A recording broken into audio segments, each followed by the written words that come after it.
Good evening बच्चों, कैसे हैं आप सब। और बच्चों, जैसे कि आपको पता है इस समय हमारी जो यूनिट चल रही है वो चल रही है इकोलॉजी, जो कि यूनिट नंबर 10 है। और इकोलॉजी यूनिट का जो चैप्टर चल रहा है इस समय वो चल रहा है बायोडायवर्सिटी एंड कंजर्वेशन। बच्चों, इस चैप्टर के अभी तक टोटल हम लोग ने 4 लेक्चर्स लगाए हैं और आज जो हमारा लेक्चर है वो है लेक्चर नंबर 5।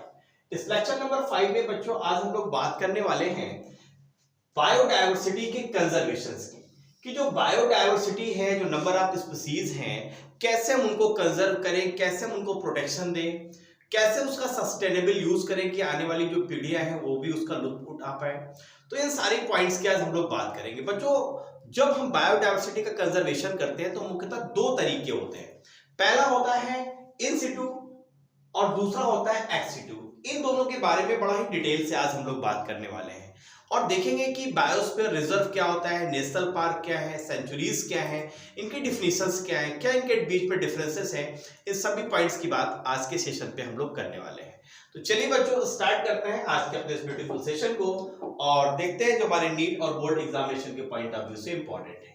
सबसे पहले माइंड में ये आता है कि भाई हम कैसे बायोडायवर्सिटी को कंजर्व करें, क्यों करें। क्यों का आंसर हमने इसके पहले वाले लेक्चर्स में ले लिया है। तो जो बच्चे यहाँ पर नए हैं पुराने लेक्चर्स जरूर लगाएंगे, जिससे उनको ये भी आने वाला जो सेशन है इसका कॉन्सेप्ट भी क्लियर हो पाए। सबसे पहले मैंने आपको बताया बच्चों, 2 तरीके से हम बायोडायवर्सिटी को कंजर्व कर सकते हैं। कितने रास्ते हैं? 2 रास्ते हैं। कौन कौन सा है? पहला रास्ता है इन सिटू और दूसरा रास्ता होता है बच्चों एक्स सिटू।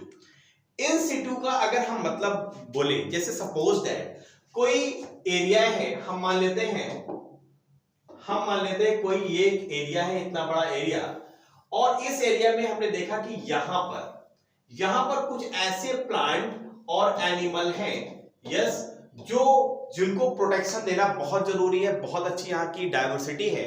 तो हम क्या करेंगे कि अगर इन प्लांट और एनिमल्स को यहीं पर हम प्रोटेक्शन दे दें, इनका जो हैबिटेट है यहीं पर हम प्रोटेक्शन दे दें और बहुत सारी ह्यूमन एक्टिविटीज पर हम रोक लगा दें कि भाई यहाँ पर जो प्लांट है, जो एनिमल है, इनको कोई टच नहीं करेगा, प्रॉपर प्रोटेक्शन मिलेगा। अगर इन एनिमल्स को कोई मारेगा तो उस पर जो है चार्जेस भी लग सकते हैं, जैसे आपको पता है सलमान खान वाली केस में।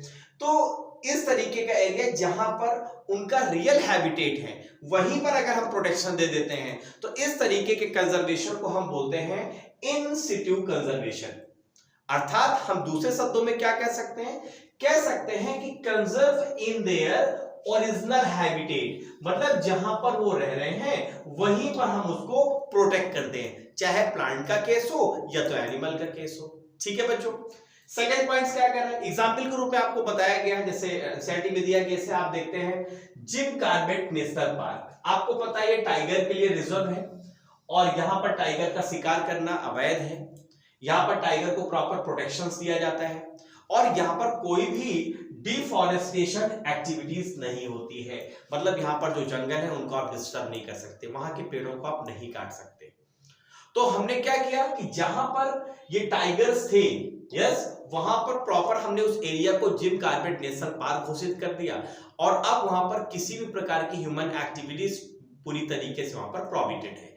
तो जहां पर एनिमल्स थे, जहां पर पर्टिकुलर स्पीसीज थी, वहीं पर अगर हम प्रोटेक्शन दे दें तो इस तरीके के प्रोसेस को हम बोलेंगे बच्चों इन सिटू या ऑन साइट कंजर्वेशन।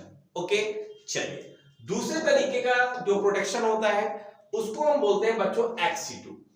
मतलब जैसे कि नाम से ही क्लियर है कि जहां पर उसका ओरिजिनल हैबिटेट है वहां से हम निकाल लें और एक प्रोटेक्टिव जगह पर हम उसको वहां पर प्रिजर्व कर दें, मतलब वहां पर प्रोटेक्शन दे दें।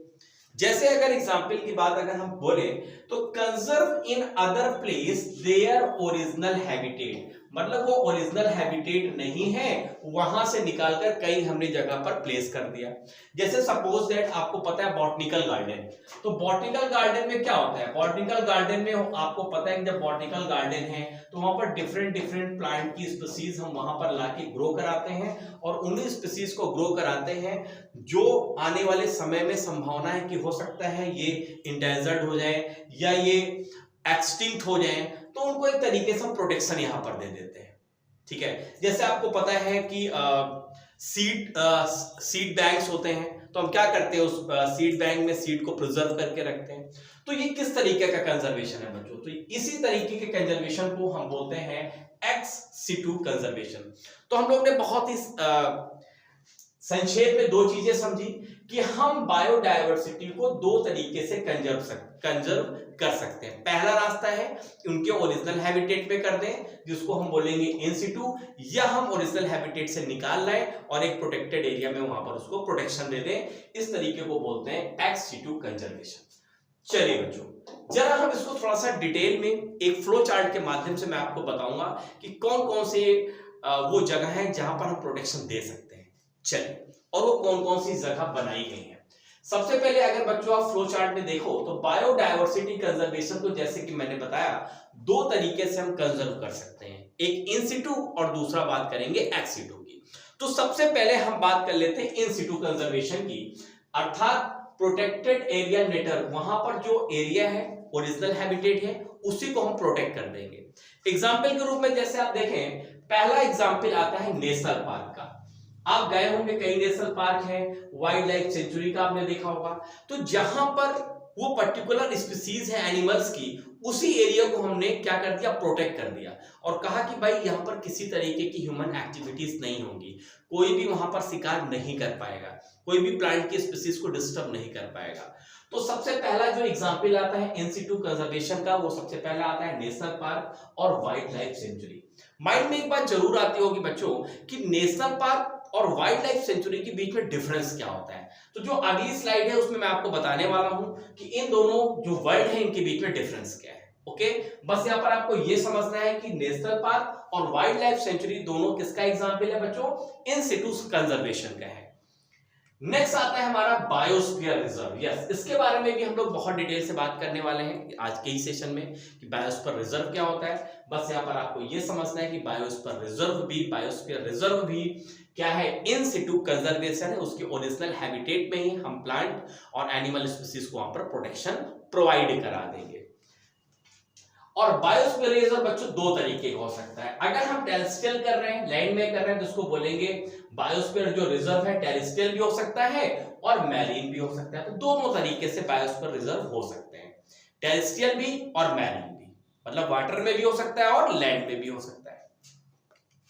नेक्स्ट जो इन सिटू कंजर्वेशन का एग्जांपल है बच्चों, वो है सैक्रेड ग्रुप्स और सैक्रेड लेक्स। आप जानते हैं कुछ ऐसे ग्रुप्स और लेक्स होते हैं जो धार्मिक धर्म के हिसाब से उनको प्रोटेक्शन प्रॉपर दिया जाता है, और वहां पर कुछ ऐसी स्पीसीज देखी जाती हैं जो दुनिया के अन्य जगह पर नहीं होती है।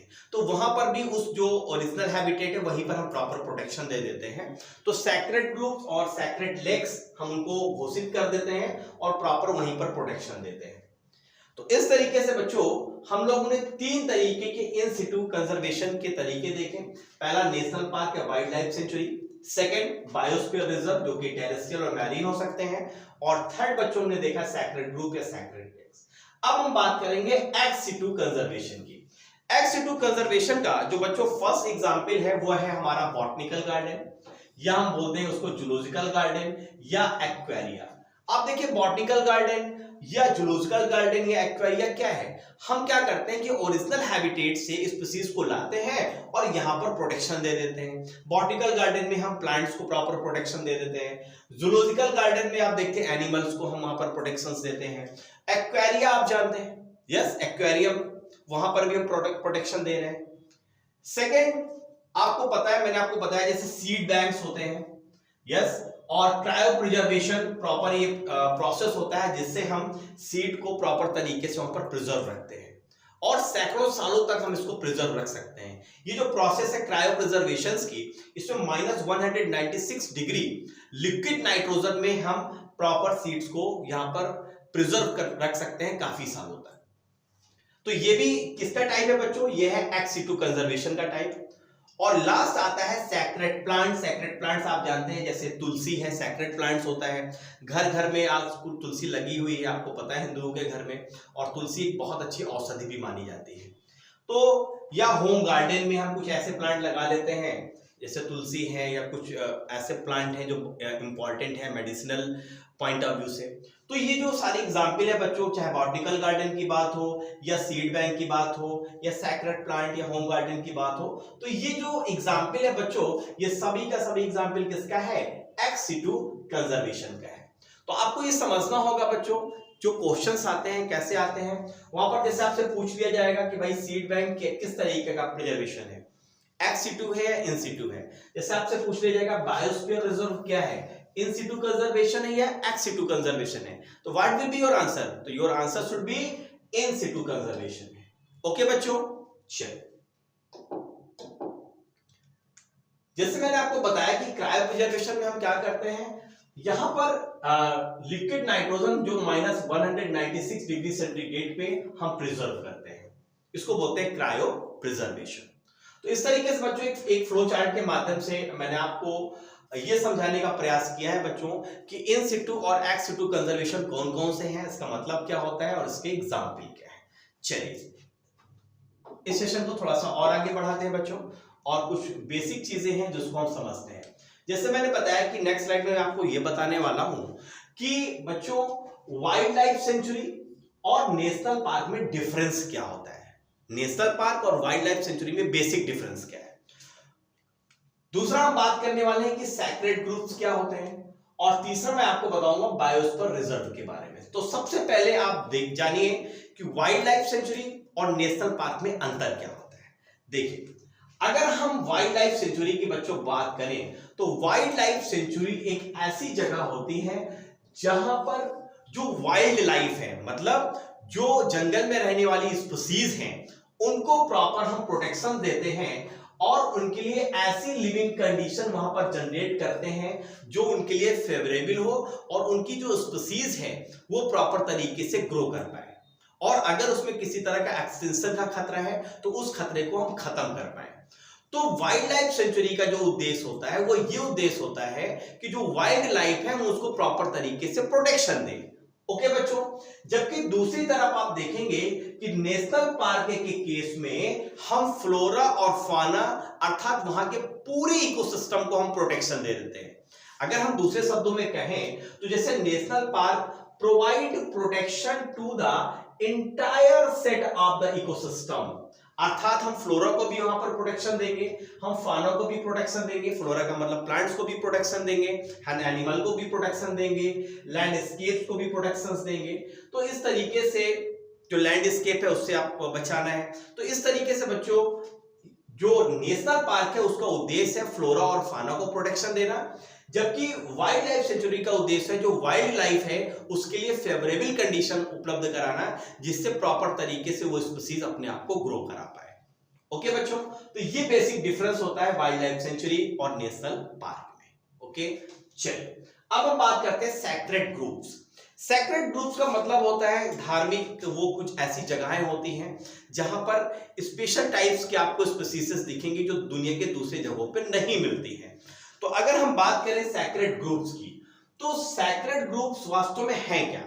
ये ऐसे ट्रैक्ट्स होते हैं फॉरेस्ट के जो हम रीजनरेटेड करते हैं किसी धार्मिक जगह के चारों। हम मान लेते हैं कि ये कोई रिलीजियस प्लेस है, तो इस रिलीजियस प्लेस के चारों ओर हम यहाँ पर एक सैक्रेड ग्रुप्स को रीजनरेट कराते हैं जिससे इस प्लेस के अंदर उपस्थित जो प्लांट और एनिमल की स्पीसीज है हम उसको प्रॉपर प्रोटेक्शन दे पाए।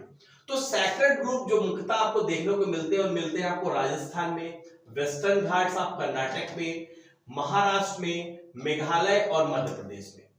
वास्तव में जो सैक्रेड ग्रुप्स हैं ये क्या करते हैं? तो ये हेल्प करते हैं किसमें? In the protection of many rare, threatened and endemic species of plant and animals found in an area. मान लीजिए कोई धार्मिक जगह है, यहां पर कुछ ऐसी प्लांट की और एनिमल की स्पीसीज मिल रही है जो दुनिया के दूसरी जगह पे नहीं देखने को मिल रही है, या आने वाले समय में इनके ऊपर खतरा है, तो हम क्या करेंगे, पूरा का पूरा एक ट्रैक्ट यहां पर रीजनरेट कर देंगे प्लांट्स का जिससे प्रॉपर तरीके से इसको प्रोटेक्शन मिल पाए। तो इसी को हम बोलते हैं बच्चों सैक्रेड ग्रुप्स। ओके चलिए अब हम बात समझते हैं बायोस्फीयर रिजर्व की। देखो बायोस्फीयर रिजर्व के बारे में सबसे इंपॉर्टेंट पॉइंट्स क्या है कि बायोस्फीयर रिजर्व इसलिए डेवलप किए जाते हैं कि सस्टेनेबल यूज हो पाए, कुछ ऐसी प्लांट और स्पीसीज हैं जिनको प्रोटेक्शन देना बहुत जरूरी है। अगर हम प्रोटेक्शन नहीं देंगे तो हो सकता है आने वाले समय में वो एक्सटिंक्ट कर जाए, या वो ऐसी प्लांट और स्पीसीज हैं जो दुनिया की किसी दूसरी जगह में मिलते ही नहीं है। तो अगर हम बात करें बायोस्फीयर रिजर्व की, तो जो बायोस्फीयर रिजर्व होता है बच्चों, ये टेरेस्ट्रियल एरिया भी हो सकता है। अब मैंने आपको बताया टेरेस्ट्रियल भी हो सकता है और मैरीन भी हो सकता है। तो टेरेस्ट्रियल भी हो सकता है और कोस्टल इकोसिस्टम के रूप में भी हम प्रॉपर उसको डेवलप करते हैं या उसको प्रोटेक्शन देते हैं।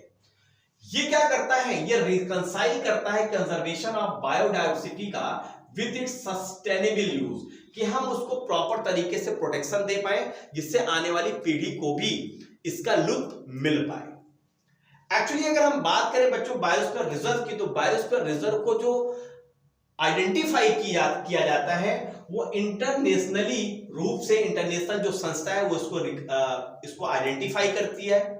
जो नाम दिया जाता है बायोस्फीयर रिजर्व का वो उस देश की जो गवर्नमेंट है वो नाम देती है, लेकिन जो जिस पर इसका अधिकार होता है, सुरक्षा का जिसको जिम्मा होता है, वो होता है उस स्टेट का जिस स्टेट में वो बायोस्फीयर रिजर्व है। यस, और एग्जाम्पल के रूप में आप देखिए जैसे सुंदरबन है आपके वेस्ट बंगाल में, तो सुंदरबन का नाम किसने दिया होगा, सॉरी सुंदरबन को किसने खोजा होगा, इंटरनेशनल बॉडी में।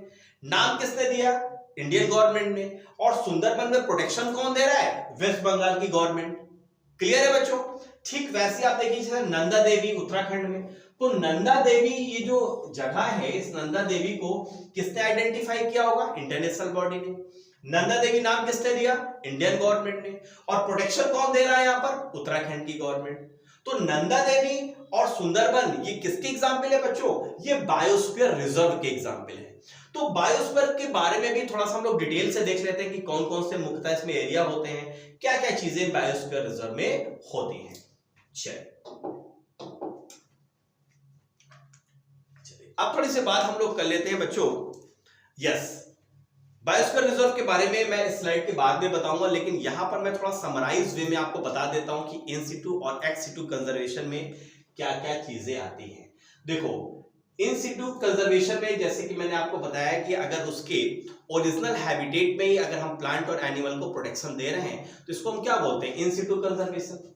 जैसे आप देखिए नेशनल पार्क है, हॉट स्पॉट है, बायोस्फीयर रिजर्व है, वाइल्ड लाइफ सेंचुरी और सैक्रेड ग्रुप्स हैं। ये सभी के सभी एग्जाम्पल बच्चों किसके हैं, इन सिटू कंजर्वेशंस के। जैसे अगर आप हॉट स्पॉट की बात करें तो आज की डेट में 34 हॉट स्पॉट आपको देखने को मिलते हैं, पहले ये 24 थे।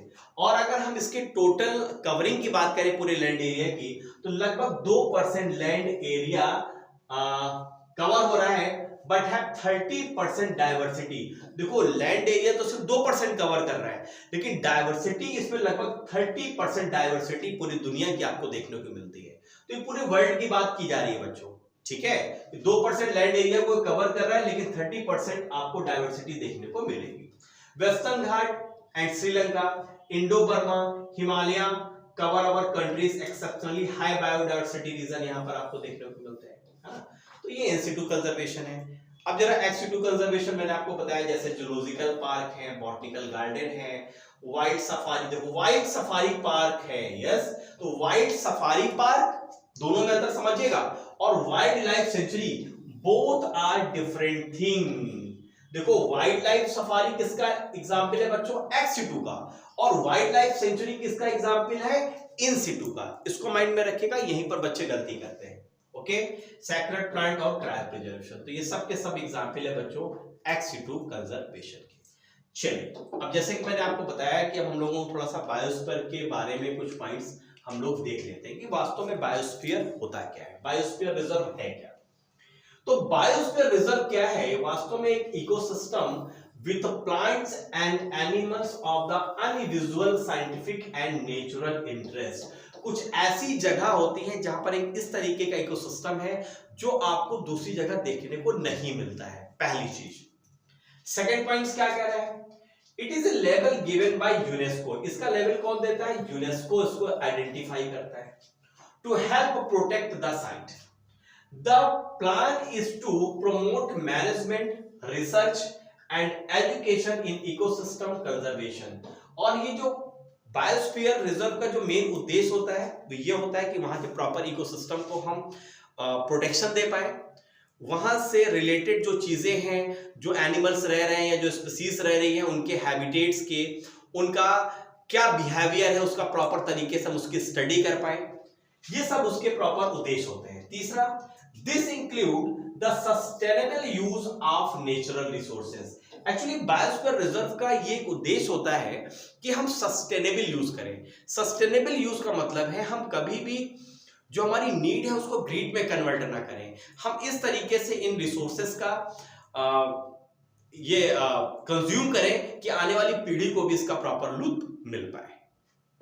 इस तरीके से बच्चों जरा हम बायोस्फीयर रिजर्व में कुछ जोन्स होते हैं, जरा उन जोन्स को समझ लेते हैं, उन जोन्स में क्या क्या एक्टिविटीज होती हैं। तो देखो यहाँ पर आपको एक बायोस्फीयर रिजर्व का जोन्स दिखाया गया है। यहाँ पर ये जो बच्चों बीच वाला एरिया है, ये जो एरिया ग्रीन से है, ये होता है कोर एरिया, मुख्य एरिया यही है कोर एरिया। इसके सराउंडिंग जो आप हल्के ग्रीन कलर की जो पट्टी देख रहे हैं, ये है बफर एरिया, और सबसे लास्ट में जो बाहर वाला बच्चों देख रहे हैं, ये है ट्रांजिशन एरिया। आप देखिए यहां पर रिसर्च हो रही है, टी का मतलब है यहां पर टूरिज्म और रिक्रिएशन भी होता है, और ई का मतलब होता है यहां पर कुछ एजुकेशन और ट्रेनिंग सेंटर्स भी हैं, जिसमें प्रॉपर तरीके से यहाँ पर रहने वाली स्पीसीज, चाहे प्लांट की हो, एनिमल है, उनके बारे में प्रॉपर इंफॉर्मेशंस और नॉलेज और स्टडी की जाती है। चलिए, सबसे पहले अगर बायोस्फीयर रिजर्व की बच्चों हम बात करें, तो जो जोन्स आपको टेरेस्ट्रियल बायोस्फीयर पे देखने को मिलेंगे। अब ये टेरेस्ट्रियल बायोस्फीयर का एक सिंपल सा एग्जांपल है। सबसे पहले जो आपको एरिया मिल रहा है बच्चों, वो मिल रहा है बीच का, जिसको हम बोलते हैं कोर एरिया या कोर जोन। जिस एरिया में अगर हम बात करें बच्चों, तो इस एरिया में कोई भी ह्यूमन एक्टिविटीज यहां पर परमिशन नहीं है, कोई भी तरीके की ह्यूमन एक्टिविटीज यहां पर नहीं होगी। रिसर्च तो हो सकती है, लेकिन यहां पर ह्यूमन एक्टिविटीज नहीं होगी, पहली चीज। सेकंड, आप देखिए सेकंड एरिया है जो बफर एरिया है। ये जो बफर एरिया है, बफर जोन है बच्चों, यही ये एरिया होता है यहां पर चूंकि स्पीसीज है, और यहां पर कभी कभी ह्यूमन के साथ इन स्पीसीज का इंटरैक्शन हो जाता है। जैसे आपने देखा होगा कि भाई वहां पर एक ऐसा गांव है जहां पर क्या होते हैं कि जानवर आ जाते हैं, उनकी खेतों में आ जाते हैं, शेर आ जाते हैं, टाइगर्स आ जाते हैं, तो वहां पर प्रॉपर इंटरैक्शन होता है। तो ये जो एरिया है बच्चों, इस एरिया को बोलते हैं बफर एरिया या बफर जोन। यहाँ पर खेत वगैरह होते हैं, और यहाँ पर ह्यूमन और स्पीसीज का अधिकतर इंटरैक्शन होता रहता है, आमना सामना हो जाता है। और तीसरा जो सबसे बड़ा एरिया, सबसे बाहर का एरिया है, जो ट्रांजिशन एरिया है बच्चों, जो ट्रांजिशन जोन है, इस जोन की अगर बात करें तो यहाँ पर ह्यूमन बस्तियां होती हैं, ह्यूमन सेटलमेंट्स होता है। इस तरीके से ये अंदर के एरिया को प्रॉपर तरीके से प्रोटेक्शन दिया जाता है। तो ये बायोस्फीयर, टेरेस्ट्रियल बायोस्फीयर जो रिजर्व होते हैं, उसके जोन्स के बारे में हमने बात करी, किस किस जोन में क्या क्या एक्टिविटीज होती हैं, इन सारी पॉइंट्स की बात हम लोग ने यहाँ पर करी। अब फाइनली अगर एक हम डाटा देख लेते हैं जो आपके एनसीईआरटी में दिया गया है। पहला डाटा कहता है कि 3 हॉटस्पॉट आपको देखने को मिलते हैं इंडिया में, 14 बायोस्फीयर रिजर्व हैं, 90 नेशनल पार्क हैं, और 448 वाइल्ड लाइफ सेंचुरीज हैं। तो हॉटस्पॉट का जो ये डाटा है बच्चों, इंडिया के रेफरेंस में। तो इस तरीके से हम लोग ने यहाँ पर कुछ डाटा की बात करी जो एनसीईआरटी में दिए गए हैं। तो आई होप आपको बच्चों ये लेक्चर आपको अच्छा लगा होगा। अगर लेक्चर अच्छा लगा है तो आपको करना क्या है, अपने दोस्तों के साथ शेयर करना है, लाइक जरूर करना है, क्योंकि जब लाइक आप देते हैं तो वो हमारे लिए एक मोटिवेशन का काम करता है। हमें लगता है कि सही दिशा में हम आपको प्रॉपर स्टडी करा रहे हैं, आपको समझाने में हम लोग सफल हो रहे हैं बच्चों। तो जो भी बच्चे यहाँ पर नए हैं, अगर चाहते हैं कि लगातार मेरे इसी तरह से लेक्चर उनको मिलते रहें, तो आपको गूगल प्ले स्टोर से जाके हमारे learning app DNC my education cabin media को आप डाउनलोड कर लीजिए, जिससे आपको यहाँ पर प्रॉपर लेक्चर्स और सारे नोट्स आपको मिल जाएंगे। दूसरा, अगर ये सेशन अभी आप YouTube पे देख रहे हैं तो अभी के अभी चैनल को सब्सक्राइब करिए, बेल आइकन को जरूर प्रेस कर दीजिए, जिससे आने वाले लेक्चर्स के नोटिफिकेशन आपको मिलते रहे। तो चलिए बच्चों, मिलते हैं नेक्स्ट सेशन में, तब तक के लिए thank you very much to all of you my dear student. We will meet again in next lecture with new energy and with new topic. तब तक के लिए bye bye, see you, good night, thank you, bye bye.